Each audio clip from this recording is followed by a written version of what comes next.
Master minds commerce చదవాలనుకునే 10th inter విద్యార్థుల తొలి ఎంపిక. నమస్తే రమగారు. నమస్తే చే. రమగారు, మన ఆలోచనలు పలు రకాలుగా ఉంటాయి. ఒక్కొక్కసారి ఒక్కొక్క రకంగా పోతా ఉంటుంది. కొంతమందిలో చూస్తామండి, చాలా ఎక్కువగా ఆలోచిస్తారు. అంటే ఓవర్ థింకింగ్ అనమాట. వాళ్ళ మీద వాళ్ళకి కాన్ఫిడెన్స్ ఓవర్ లెవెల్లో ఉంటాయి, ఉండాలి, కానీ చాలా ఓవర్గా ఉంటాయి. ప్రతి దాంట్లో నేనే, ప్రతిదీ నేనే అని ఇలాంటి వ్యక్తులను చూస్తామా లేదా? డెఫినెట్గా చూస్తాం. నాకు వచ్చిందే కరెక్టు, నేను చెప్పేదే కరెక్టు, నాకే వచ్చు, నా అంతటి దాన్ని నేనే, లేదా నా అంతటి వాడు నేనే. ప్రతి వాళ్ళు స్టూపిడ్స్గా, వాళ్ళు ఏం చేసినా తప్పే, మేమేం చేసినా కరెక్టు, నాకే వచ్చు, అందరు నన్నే మెచ్చుకున్నారు. నా అవసరమే ఉంది అక్కడ, నేనే నడిపించేస్తున్నా, టోటల్ సంస్థని నా భుజాల మీద ఎత్తుకొని నేనే మోసేస్తున్నా. ఇట్లాంటివి వింటూ ఉంటాం రమగారు. అంటే బూస్ట్ చేస్తారు జయ. ఇప్పుడు మన్ని బూస్ట్ చేస్తారు. మీరు వచ్చాకే దీని పేరు వచ్చింది అంటారు, ఒకసారి అంటారు, 2 సార్లు అంటారు. చాలా మందికి అలా బూస్టప్ గా, ఆహాహా నీ వల్ల కదా ఈ ప్రోగ్రామ్ సక్సెస్ అయింది. ఇలాంటివి జనాలు మన మెప్పులో భాగంగా, మనని మెచ్చుకోవటం, మనల్ని గౌరవించే విషయంలో భాగంగా అంటారు, ఓహో అంటారు. మనం ఆ ఊహల పల్లకి ఎక్కి వెళ్ళిపోకూడదు. ఆ ఒక్క విషయానికి తీసుకోవాలి. ఇంకా మనం అన్నిట్లోనూ అంటే ఎవరేం తెచ్చినా బాగులేదంటాం. ఇదేంటి ఇలా కొన్నారు, నేనైతే ఇలా చేయను. ఇదేంటి ఇలా ఉంటారు, మేమైతే ఇలా చేయం. ఇదేంటి వీళ్ళు ఇల్లు ఇలా ఉంది, మా ఇల్లు అయితే ఇలా ఉండదు. ఇదేంటి వీళ్ళు పిల్లలు ఇలా ఉన్నారు, మా పిల్లల్ని మేము బాగా పెంచుతున్నాం. నిజం చేయ, ఒకసారి ఎక్కడికో వెళ్ళాం, ఏదో పెళ్ళి, ఎప్పుడో ఒక 20 ఏళ్ల క్రితం అనుకో. మేము వెళ్ళిన ఈ ఫంక్షన్లో ఒక పాప సన్నగా బొమ్మలా ఉంది, అంటే బక్కగా ఉంది పిల్ల. ఇంకొకళ్ళు వచ్చారు, వీళ్ళు పెద్ద చబ్బిగా బాగున్నారు. ఏంటి అన్నం పెట్టట్లేదా పిల్లకి, ఇన్సానగా ఉంది, కాస్త వాడికి కూడా పెట్టు. వెటకారం బాగానే ఉంది. ఓసారి అంటే పర్వాలేదు, అందరి ముందు అంటే ఆ తల్లి ఎందుకు ఊరుకుంటుంది? చిన్న బుచ్చుకోరు, చిన్న బుచ్చుకుంటే ఒక రకం, అమ్మాయి ఊరుకోలా, తిరగబడింది ఆవిడ. ఆ అమ్మాయి ఊరుకోలా. ఊరందరూ మీరే తింటున్నారు, మాకెక్కడొచ్చారు మీరు అన్నది. సరిపోలా అని అనిపించుకోవటం కదా. పిల్లలు సన్నగా ఉంటే పెట్టట్లేదని, మొగుడు సన్నగా ఉంటే పెట్టట్లేదని, అమ్మాయి సన్నగా ఉంటే తినట్లేదని, మేమైతే ఇలా కాదని. ఇంకా ఈ గొప్పల్లో తెలుసా, మేము మా పూజ, మా దేవుడు, మా మడి, మా పూజా మందిరం అలంకారం, అసలు వచ్చిన వాళ్ళందరూ ఎంత మెచ్చుకున్నారో, వాళ్ళు ఎంత నచ్చిందో వాళ్ళకి. అసలు సీతక్క అయితే, లేదా రాణిక్కయ్య అయితే, వాణిక్కయ్య అయితే, సుబ్బారావు అన్నయ్య అయితే మా ఇంటికి వస్తే అసలు గుడి దింపేసావే నువ్వు, తిరుపతి ఇక్కడే చూపించావు అన్నాడు. వాళ్ళు ఏదో అంటారు, అబ్బా ఎంత బాగా పెట్టుకున్నావమ్మా అంటారు. మొహాన్ని అనలేరు కదా. అలా కూడా కాదు, ఇలా పెట్టుకున్నావు అనరు. బాగుంది అనుకో, ఒక్కొక్కళ్ళు బాగా మెచ్చుకుంటారు, చక్కగా ఉంది. నేను ఎప్పుడూ చెప్పనా జయా, నీకు జ్ఞానశ్రీ ఎంత నీట్ గా పెట్టుకుంటుందో, నా రెగ్యులర్ డైలాగ్. మనం ఇప్పుడు మెచ్చుకుంటే ఒకసారి మెచ్చుకుంటాం గ్యారంటీగా. ఇక మిగిలిన వాళ్ళందరూ వెధవలంటే ఎలా కుదురుతుంది అప్పుడు? అంతే కదా, కుదరదు కదా. నేను చాలా సూపర్ హే అనుకోకూడదు. ఏవో కొన్ని వచ్చు మనకి, ఇందులో ఎక్కిపోయి ఇంకొకళ్ళని స్టూపిడ్లను చేసేసామనుకో, వాళ్ళు ఎందుకు ఊరుకోరు? వాళ్ళు ఇదే అన్నం ఇదే కూర తింటున్నారు కదా, మరి వాళ్ళు మొహాన అంటారు, వాళ్ళు తిరిగి అంటారు. అప్పుడు ఏం చేస్తాము? తగ్గించుకోవాలమ్మా. ఎప్పుడు కూడా పొగట్టగానే తీసుకోవాలి. నీకొచ్చు, అవతల వాళ్ళు అడిగితే ఏ సలహా అయినా చెప్పు, అడగకుండా చెప్పకూడదు. ఏదో ఒక మాటలు 1, 2 చెప్తాం, చిన్న మరీ వంకరగా పక్కగా ఏదో ఉందనుకో, బాగుండలేదు, సరిగా లేదు, ఇది కొంచెం సరిగా పెడితే ఇంకా బాగుంటుంది, ఏదో చెప్పచ్చు.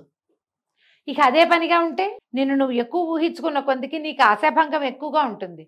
చాలా పెద్ద ప్రాబ్లం ఏంటో తెలుసా జయ, దీంట్లో మనకి నువ్వు చెప్పినట్టు ఓవర్ థింకింగ్, మనం ఓవర్గా ఊహించుకోవటం, మన మీద ఓవర్ కాన్ఫిడెన్స్ ఉండటము తాత్కాలికంగా బాగుంటుంది జయ. వీళ్ళు ఆశాభంగాన్ని తట్టుకోలేనట్టుగా అయిపోతారు, సెన్సిటివ్గా అవుతారు. ఈ సెన్సిటివిటీ పెంచుకున్న కొందికి అదేం మంచిది కాదు. ఎవరైతే ఎక్కువ సెన్సిటివ్గా ఉంటారో వాళ్ళకి దుఃఖం, డిప్రెషన్స్లోకి వెళ్ళే అవకాశం, తర్వాత ఏమంటే గాయపడే భావాలు ఎక్కువైపోతాయి. మనసు ఫ్రెజైల్గా అయిపోతుంది, ఏమనాలి, బలహీనంగా అవుతుంది. మీరు చూపిస్తున్నది ఏమిటి? నేను చాలా సూపర్ చూపిస్తున్నావు. నువ్వు సూపర్ అయినప్పుడు స్ట్రాంగ్ అవ్వాలి కదా. అదెవ్వరు. నువ్వు ఇప్పుడు సూపర్ అయితే స్ట్రాంగ్గా ఉంటావు, సూపర్ అనుకుంటే బలహీనంగా అవుతావు.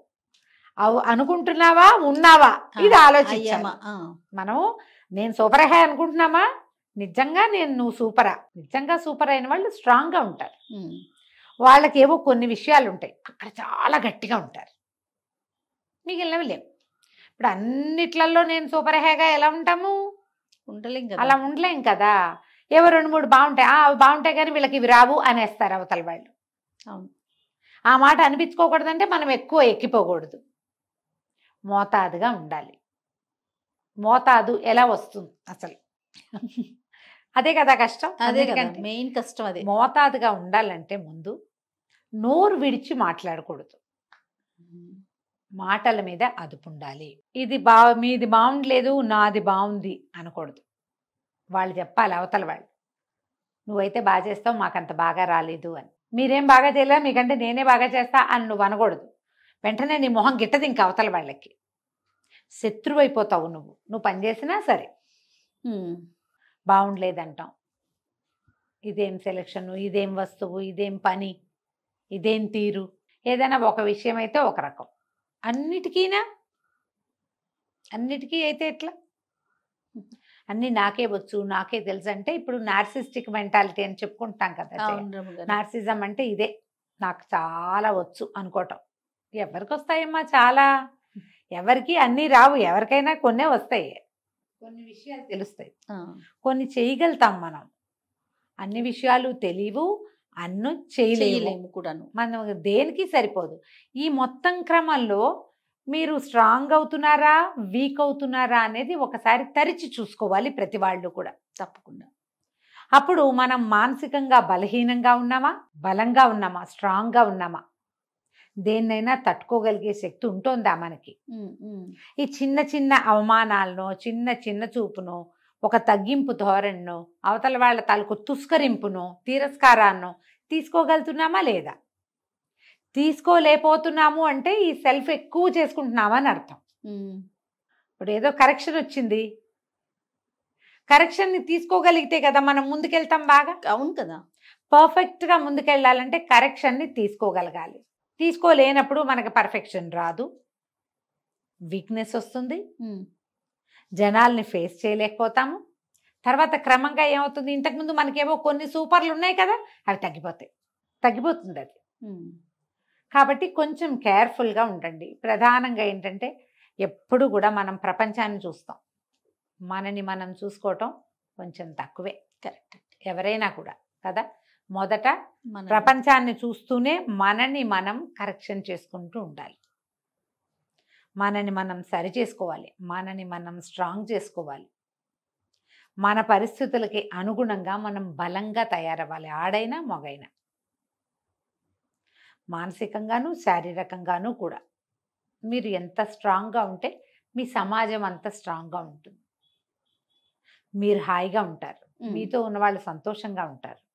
ఇది కదా ఎండ్ ఆఫ్ ద డే మనకు కావాలి. మనం హాయిగా ఉండాలి, మనతో ఉన్న సమాజం కూడా హాయిగా ఉండాలంటే ఇది కావాలి.